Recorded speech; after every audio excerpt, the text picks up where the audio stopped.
Alright guys, a quick one. Here, I'll detail how to make voice call on Instagram. So if at the end of this you found this offer informative, please don't forget to like and then subscribe. Now the first thing you want to do is go ahead and open the Instagram application on your phone. Once you opened the Instagram application, click on the messenger icon at the top right. Then search through your friends and then select the user you want to put the call through to. Click on it. Then you should see the call icon on the navigation. Go ahead and click on it. And then you should see connecting.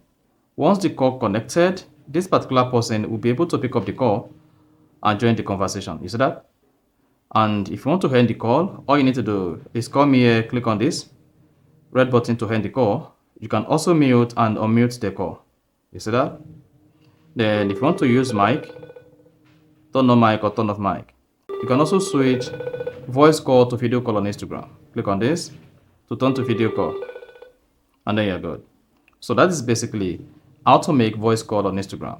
So if you found this offer informative, please don't forget to like and then subscribe.